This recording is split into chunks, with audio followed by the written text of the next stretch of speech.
보험에 도용 문제가 얽혀있기 때문에 선생님 이름으로 제가 처방전을 내드리기는 어렵습니다라고 했더니 잠시 후에 굿닥에서 아니 이거 말해도 되나? 원격 의료를 해보시니까 실제 어떠한지 이런 걸 좀 질문을 드리고 싶어요.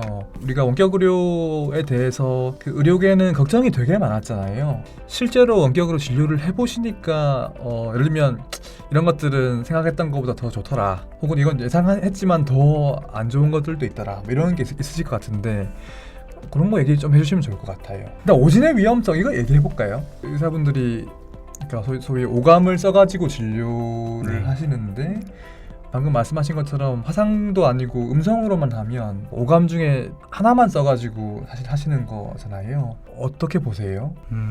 오진의 위험성. 오진의 위험성은 항상 있는 거죠. 지극히 개인적인 의견입니다만 오진의 위험성과 걱정을 제일 많이 하는 의사가 여기 앉아 있는 그 응급의학과 의사들인데요. 저도 사실 걱정을 많이 했었어요. 특히나 전화로만 진료를 한다? 이게 어떻게 가능한 거지? 환자도 원하는 건가?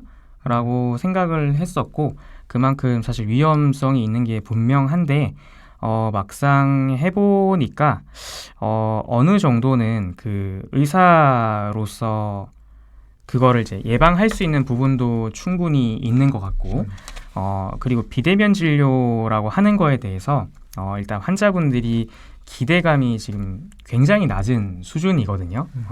환자도 되게 제한적인 여건이라는 걸 알고 있다. 네, 알고 있으면서 그런 오진을 할 만큼 위험한 질환의 환자분들은 그 비대면 진료를 지금까지는 저는 경험을 해보지 거의 못했던 것 같고 그리고 이 비대면 진료가 마치 동네 병원을 방문하는 것만큼 나 제대로 진료받다, 여기서 진단받았으니까 여기 믿어야지, 그러니까 이런 수준의 기대도 사실은 많이 없으신 것 같아요. 이거를 왜 그렇게 느꼈냐면은 이선 선생님도 말씀하셨지만 응급의학과 의사는 진짜 말이 많거든요. 네. 일단 배 아파서 왔으면은 당신은 맹장염일 수도 있으니까 안 좋으면 병원 가라 라는 말까지 할 정도로 그 안 좋은 상황에서 말을 많이 하는데 정말 제가 미안할 정도로 진료를 짧게 받다고 생각하는 환자분이 있었어요. 1분 남짓 짧게 진료를 받는데도 그분이 리뷰에다가 너무 친절하고 자세하게 설명해 주셔서 감사합니다라고 써놨더라고요. 그래서 이게 우리가 우려하는 것만큼 그 환자분들도 이 비대면 진료에 크게 기대하고 있지는 않구나.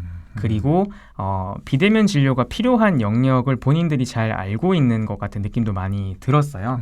이를테면 계절마다 반복적으로 매년 비염이 생기시는 분들은 또 어련히 같은 증상이 생기면 매년 같은 약을 드셔오셨거든요. 그런 분들이 이제 비대면 진료로 전화하셔서 자세히 설명해 주세요. 나는 매번 이 시기가 되면 이런 약을 먹는다. 그러면 저희는 혹시 막 열은 나진 않는지 간단한 몇 가지 비염이 아닐 만한 상황들을 체크하고 약을 처방하는 건데 이 정도는 병원을 방문하더라도 사실 요선에서 끝나는 거지 매년 콧물 나는 환자한테 엑스레이를 찍거나 CT를 찍거나 그러진 않을 거란 말이에요. 그래서 그만큼 환자분들도 아직까지는 어느 정도 그 좀 경증 환자들 군이 좀 구성이 되어 있는 것 같고 의사들이 조금만 신경을 기울이면은 오진의 위험성도 많이 낮출 수 있을 뿐더러 사실 조금이라도 이상하면 의사가 환자분한테 말해줄 수 있거든요. 이거는 비대면 진료로는 안 됩니다. 바로 병원 방문하세요라고 말해줄 수 있는 그런 여지가 충분히 있기 때문에 너무 걱정할 필요는 없을 것 같습니다. 물론 위험성은 있지만. 저는 약간 다른 느낌을 받았던 부분이 많은데요. 네, 이래서 제가 두 분을 모셨습니다. 네. 균형적인 의견을 듣기 위해서. 저는 조금 부담스러운 게 굉장히 많았거든요. 특히 이상하게 저한테 전화해서 가슴이 아프다, 가슴이 뛴다, 명치가 답답하다 이런 분들이 계셔가지고 전화를 받을 때마다 그거는 응급실 그래도 가서 확인을 하시면 좋겠다 이런 말씀을 드린 적도 있고요. 그다음에 조금 증상이 애매할 때 지금 그러면 체온이 얼마나 되세요? 라고 물어보면 집에 체온계가 없어요. 아니면 어르신들 같은 경우는 혈압약을 드시고 계신 상황이라면 지금 혈압 한번 확인해 보시겠어요? 그러면 혈압 재는 거 없는데요. 그러니까 병원에서 하면 아주 쉽게 당연히 기본적으로 확인해야 되는 정보들이 확인이 불가능한 경우들이 좀 있었고요. 혈압약을 드시고 계신데 뭐 머리가 아프다 뭐 이런 증상도 있었고 그래서 어떻게 보면 이걸 겪으면서 이거 병원에 가야 되는 건데 이게 저랑 연결이 되지 않았으면 이분들이 집에서 버티다가 병원에 오히려 못 갔을 수도 있겠다? 이런 부분을 생각하게 되기도 했었습니다. 네. 예. 그리고 이제 혹시 비대면 진료를 해보니까 생각했던 것보다 되게 별로였다. 이거 진짜 안 좋은 것 같다. 이건 좀 이제 개선이 필요하다거나 이거는 근본적인 한계 같다. 뭐 이런 것도 혹시 있을까요? 이건 되게 좀 민감한 주제일 수도 있을 것 같은데 이거는 정말 경험해보는 사람마다 좀 차이는 있을 것 같아요. 저 같은 경우는 비대면 진료의 단점이라고 생각드는 게 이제 환자분이 명확하게 특정 약을 원하시는 경우가 있거든요. 네. 그런 경우에는 어떻게 보면 정말 편의점 가듯이 전화해서 이거 처방해 주세요. 그러면 이제 저희 병원에 좀 힘들 것 같다 그러면은 그냥 딱 끊어버린다거나 네. 엄연히 이제 진료를 보고 필요하면 약을 처방받아야 하는 거고 그분이 그 약이 필요하면 처방해 주는 게 맞지만 너무나 그 편의점이나 어디 가서 물건 사듯이 이렇게 좀 접근할 수 있는 좀 루트가 생겼다라는 느낌을 받을 때가 좀 있고요.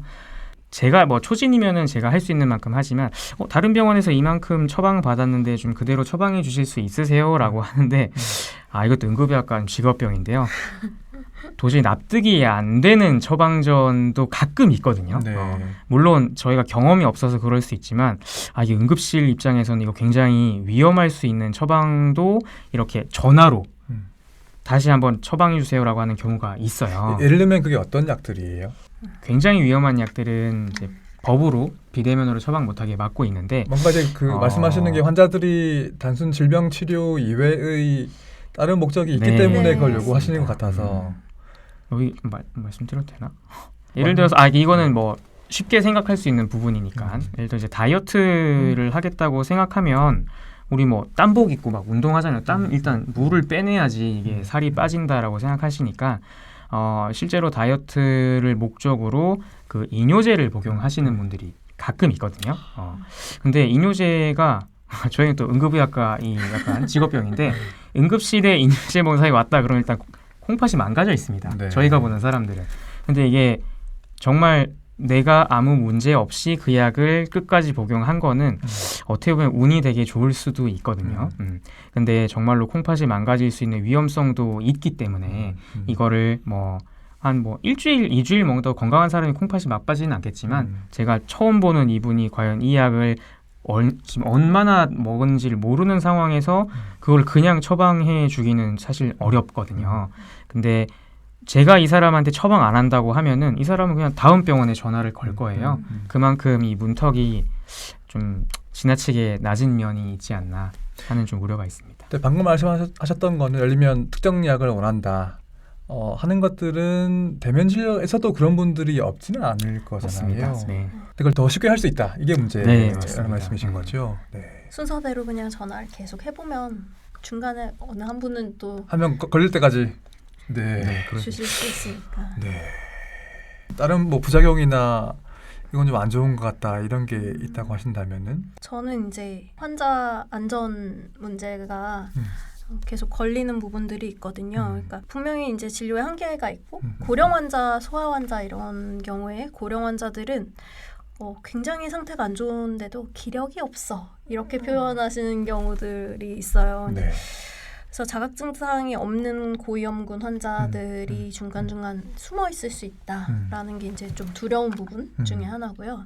그다음에 이제 소아 같은 경우는 6개월 미만 같은 경우 의사소통이 안 되는 아이들은 사실 보고 듣고 만져보고 냄새 맡고 이런 것들로 판단을 해야 되는 부분들이 분명히 있는데 엄마의 느낌, 엄마의 진술만 믿고 약을 쓸 수 있는가. 그다음에 소아는 또 체중 이런 것들도 되게 중요하거든요. 네. 체중도 집에서 파악이 안 되는 경우들도 종종 있고 이런 것들이 이제 걱정되는 부분들이라고 할 수 있을 것 같습니다. 체중계, 체온계, 혈압계 없는 집이 꽤 많군요. 그렇게 네, 많더라고요. 들어보는데 그 원격 의료에 좀 어두운 면 이런 거였고 좋은 걸 얘기해 볼까요? 어떤 게 좀 좋으셨어요? 그저 기사에서 그거 읽었어요. 지금 인터뷰 하신 거에서 병원 세팅하는데 1,000만 원도 안 들었다 뭐 이런 얘기. 지금은 계속 돈이 들어가고 있고요. 그 기사가 나오는 것 때문에 이제 보건소에서 그 행정지도 나오셔가지고 간판 내거시고 이제는 뭐 이렇게 더 세팅하셨을 것 같은데. 네. 처음에 개원을 할 때까지 시간이 굉장히 짧게 걸렸고요. 거의 뭐 딱 보름 걸렸거든요. 보름이요? 네. 그래서 일반적으로는 얼마나 걸려요? 보통은 이제 인테리어를 해야 되기 때문에 한 달 이상은 네. 인테리어 안 하시 뭐 이런 데를 하신 거예요, 그냥? 인테리어를 꼭 해야 되는 부분이 있습니다. 이게 소방법을 맞추느라고 그 방염 벽지, 방염 필름, 방염 커튼을 마련을 해야 돼서 그거 마련하는데 일주일 걸렸고요. 네. 여튼 병원 개원하실 때 비용이랑 시간이 상대적으로 적다. 네. 하는 게 되게 좋은 점인 것 같고. 저 같은 경우는 이제 병원이 지하 1층에 있거든요. 네. 다들 우려를 하더라고요. 왜 지하 1층에 만드신 왜 거예요? 지하 1층에 하는 거지? 지하 1층을 누가 찾아가나? 네. 이렇게 생각하고 저도 사실 지하 1층에 있는 병원에 가본 적이 없거든요. 환자가 찾아오려면 눈에 보이고 찾아오기 쉬워야 되는데 비대면 진료는 사실 그 영역을 조금 더 확장할 수 있는 또 장점이 있더라고요. 그런 측면에서 사실 지하 1층이라도 해볼 수 있지 않을까라는 생각을 하게 해준 게 사실 비대면 진료였습니다. 그러니까 이제 입지에 상관없이 진료를 제공할 수 있다 이런 말씀을 하시는 거죠. 네.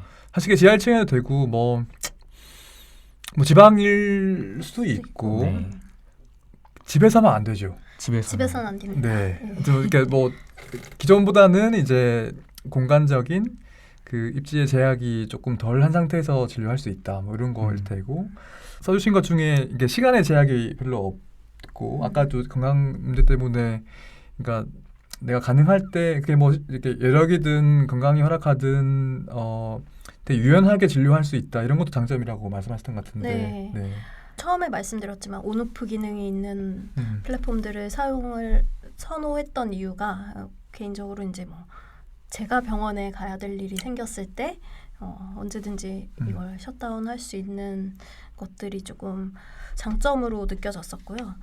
의료인들이 너무 바쁘시잖아요. 그러니까 그 퀄리티 오브 라이프가 너무 안 좋으시고 소위 말하는 워라벨이 정말 안 좋은 직업이신데 그러니까 되게 좋은 면만 봐서 원격 진료를 어떻게 좀 잘 활용할 수 있으면 예를 들면 나는 하루에 뭐 내가 오전에 1시간만 보고 나머지는 놀 거야. 다른 일 할 거야. 그렇게도 이론적으로는 할 수는 있겠네요. 하시려고만 하시면. 그렇죠. 이론적으로는 가능할 수 있을 것 같습니다. 네. 네. 처음 시작할 때는 집에서 할 수 있지 않나라는 기대로 집에서 개원이 가능한가요를 물어보는 걸로 첫 개원 준비의 질문을 시작했었거든요. 그거 저도 사실 좀 궁금하긴 한데 안 되는 이유가 어떤 건가요?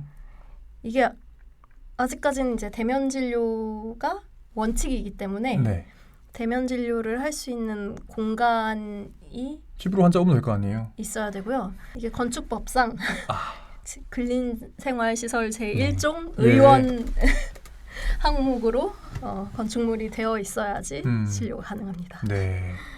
제가 이걸 시작하고 사실 연락을 되게 많이 받았어요. 네. 저처럼 쉬고 있던 의사 선생님들이 연락을 주셨고요. 그 예를 들면 뭐 소위 경단녀 경단녀도 있었고요. 그다음에 소아과 선생님들이 쉬고 계신 분들이 좀 많았거든요. 네. 소아과가 이제 코로나 유행하면서 폐업들을 많이 하시면서 타격을 직격으로 받으셨죠. 네.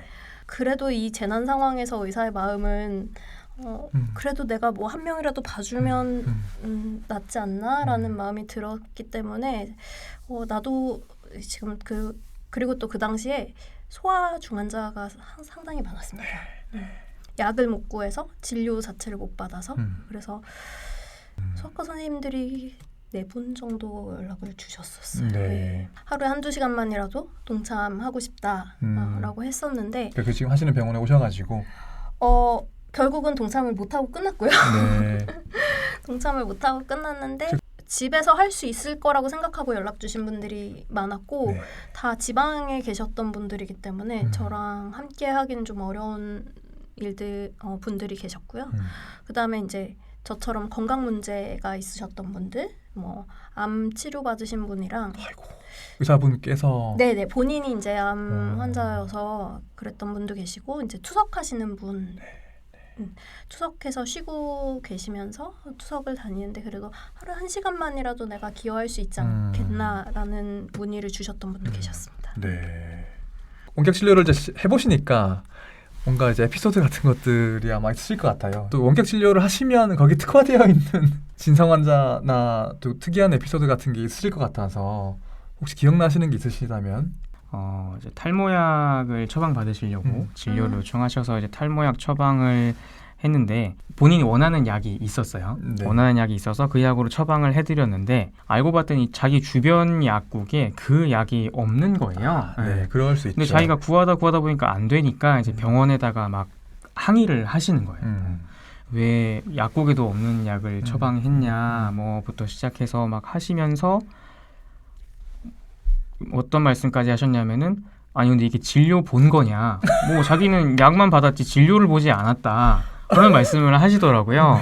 그 탈모약 처방은 병원에 방문하는 거나 비대면이나 크게 차이는 없거든요. 그렇죠. 그 네. 프로세스 차이에 뭐 물론 제가 머리를 한번 보고 이제 M자인지 뭐 이런 것들을 봐드리고 해야 되겠지만 그 위에 것들이 사실 거의 동일하고 본인도 그거를 경험해 보셨을 것임에도 불구하고 이제 비대면 진료는 가치를 좀 낮게 보시는 그런 분들도 계시더라고요. 네. 그런 문제가 실제로 있을 수 있겠네요. 지금은 성분명 처방이 아니니까 특정 약을 처방해 주셨을 때 뭐 본인 주변에 있는 약국에 다 그 약이 없다든지.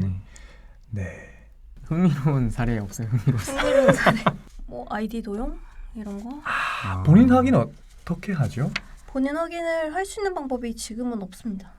네. 그냥 환자가 그 환자라고 믿고 진료를 하는 건데 저 같은 경우는 이제 그 전에 근무하던 병원이 사실 다른 사람의 신분 도용이 굉장히 많은 병원에서 근무를 했었거든요. 아까 대면 진료도 사진을 확인하지 않으니까 남의 네. 주민번호 들고 와서 하면 할 수는 있잖아요. 굉장히 많습니다 지금. 네, 그러면 그게 지금 또 말씀하시는 게 원격 진료만의 문제는 또 아닌 거네요. 아니죠. 네. 예, 아니긴 한데 오히려 이거는 패스앱 이런 것들 연동된 어플들은 그게 더 걸러질 수도 있지 않을까라는 기대를 하고 있고요. 지금 플랫폼 중에서 패스앱이나 그 인증 단계가 붙어 있는 앱들이 있군요. 있는 경우도 있고 아닌 경우도 있는 걸로 알고 있습니다. 네. 네. 그러면 최소한 그 도용을 하려고 해도 그 폰 가까이 있어야 되니까 네. 본인과 함께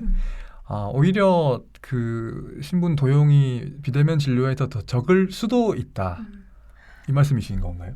그런데 이제 대리 진료가 조금 활성화되다 보니까 이게 또 본인이 아픈 것처럼 얘기해서 약을 타서 넘기는 사례들이 네. 좀 나타나는 것 같긴 하고요.